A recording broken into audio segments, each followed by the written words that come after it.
د سپېڅلي خدای تعالی په نامه سلام، وخت مو په خیر. عزتمندو لیدونکو، زه یوسف خان یم. د رئیس الوزرا اقتصادي مرستیال ملا عبدالغني برادر وایي چې د افغانستان خاورې ته باید په سپکه ونه کتل شي او د افغانانو صبر باید ونه آزمایل شي. ښاغلي برادر د ځانګړو کمانډو ځواکونو د فراغت په مراسمو کې خبرداری ورکړی چې اسلامي امارت به د هر بهرني یرغل ځواب ووایي.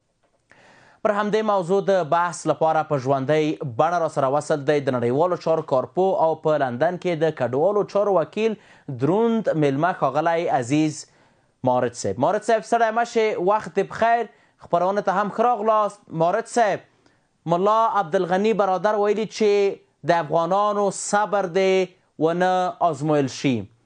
دغه خبر د څه په معنا؟ مننه جناب معزز لالی صاحب، تاسو تخنیکي همکارانو ته، لیدونکو اوریدونکو ته سلامونه او احترامات وړاندې کوم.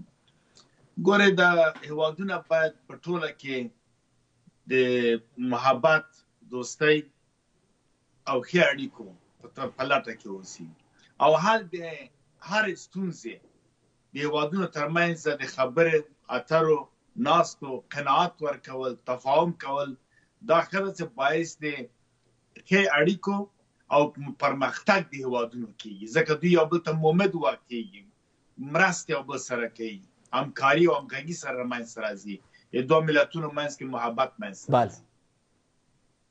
چې دا او په دې کې په څنګ کې باید اصل د عدم مداخلې، احترام متقابل، درناوی د بل هیواد حریم ته، حاکمیت ته، بشپړتیا د خاورو ته، دا اصول چې نړۍ منلي دي. متاسفانه چې ځینې وخت کې یو طرف د خشونت، د جنگ، د بدبختۍ لار نیسي، احترام نه کوي، بیا نو بله غاړه خامخا د تم نړیوالو اصولو حق د مشروع د دفاع ورکړی، نو بنان بیا دی کولی شي ځان دفاع وکړي یا بیرته متقابلا جواب ورکړي. نو فکر کوم د ښاغلي برادر مطلب همدای چې تاسې په مذاکرو یا د حل یا د محبت لاره ونیسئ، نو تاسو چې خامخا دا لار نه نیسئ. البته خطاب یې فکر کوم پاکستان ته یا نورو راتلونکي کې که څوک دا کار کوي ټولو ته وایي، که دا لار نه نیسئ بیا نو د افغانانو حوصله ختمیږي. یعنې موږ خو د نړیوالو اصول د همجوارۍ، دوست نه همجوارۍ و دوستۍ و د احترام متقابل لاره نیسو، باندې بیا حوصله ختمیږي، بیا نو په هغه وخت کې مجبور یو چې د دفاع حق چې د موږ د مشروع دغه نه کار واخلو، هغه ته باید اقدام وکړو. نو بنان دا مطلب فکر کوم دا ده او دا د اصولو پر بنیاد باندې د تایید وړ خبره دی کې کوم هغه نسته. موږ خپله ډېر زیات همدا ټینګار کړی ده، هر هېواد چې د افغانستان خاورې ته په ټیټه ګوري او یا حریم نقصوي، باید داسې یو ځواب ورکړي چې لکه د موږ نیکونو چې بهرني یرغلو ته ورکړی. حالانکه زه تاکید کوم افغانانو ثابته کړې چې افغانستان هیڅ وخت په هیڅ هېواد کې نه مداخله کړې ده، نه افغانانو نه دولتونو نه مداخله کړې، نه حریم نقض کړی. که کوم وخت کې موږ لښکر تللی د بلې خواته، یو خو پردي راغلي لښکر یې وړی ده، چې مثلا مغول راغلي پردي خلک وله دیجې لاړه تر ډیلي پورې، یا مثلا لاکو راغی وله دیجې تیر سلاړه تر عراقه پورې، او یا اسکندر هغه و هغه به جدا قصیده او خپل سلطان محمود غزنوي که هغه کوله خو د اسلام د دین پلي کولو په خاطر باندې جګړه، خو بیا هم هغه د سبکتګین او ترکو دغه زوی و.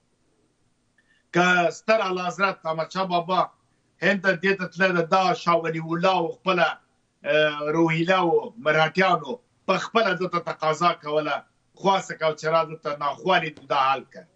او موږ لیده چې هلته تللی ده، ډیلا یې فتح کړی، هند یې فتح کړی، مر بیا هم کنجیان یا کلیان یې ورکړي دي، حکومت یې هغوی ته ورکړی چې زه زما وظیفه هم دا وه چې دلته سوله امنیت راسي او زه بېرته ځمه. شعر یې ویلی ده چې د ډیلي تخت تېرومه چې رایاست د پښتونخوا ښکلي باغونه. نو یعنې مطلب دا وه چې موږ مداخله نه ده کړې. دا و د عبدالبرادر په عقل باندې بس. راوبسو دې ته چې اوس د تاجکستان دغه پوښتنه غواړم زه هم وکړم جناب مورد صاحب په ډېرې بښنې سره.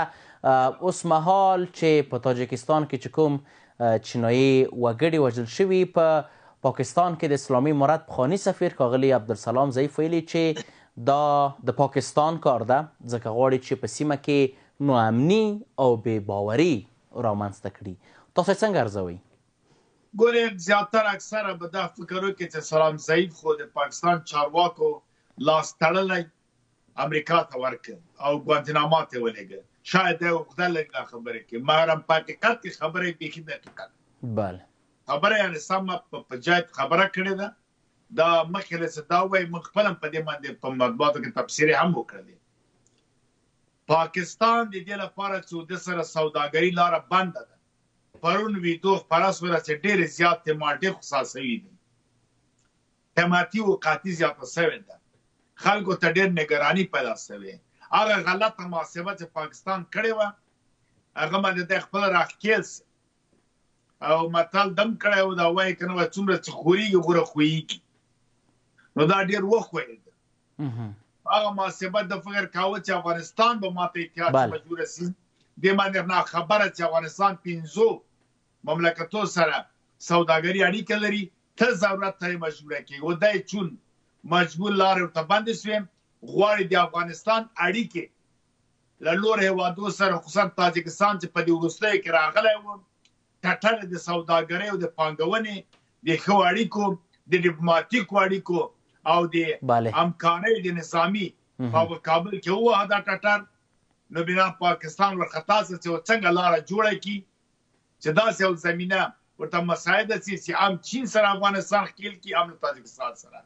دغه فرصت او دغه موقع ته انتظار و دا یې پیدا شي چینایان ته معدنو کې کار کوي قانونه دي په هغه ځای کې سوی راټول شوي دي او د درون باندې حمله کړې ده چې هم تاجکستان ته خطر پیښي هم چین ته مګر تاجکان هم په دې پیږي چینایان هم په دې پیږي دنیا هم په دې پیږي. نن سبا په دنیا کې ډېره مدرنې ټکنالوژیانې دي دلته وسایل ډېر پرمختللي دي. هر څوک ثابتوي چې دغه بنیاد دغه درون څه وخت راغلی له کوم ځای نه چېرته پورته شوی چا ډاس کړی او چېرته لګېدلی وسایل ټول تثبیتوي. نو بنا دا یو ماشومانه سیاستونه بې شرمانه سیاستونه د پاکستان دي. د پخوانیو خوبو خیالو کې ده چې ورځ په ورځ خدای شرموي. نو بیا څنګه ښاغلی مارد صاحب پاکستان ځان ته دا حق ورکوي چې کله چې برید ترسره کیږي او په ټوله کې دغه چینایي وګړي وژل کیږي په تاجکستان کې پاکستان بیا وایي چې دا برید د افغانستان له خاورې څخه شوی ده. فکر نه کوئ چې دا یو ډول د یو بل هیواد استازیتوب دی یا هم د دوی په باره کې غلطې پروپاګند او دروغ خبرې دي چې دوی کوي؟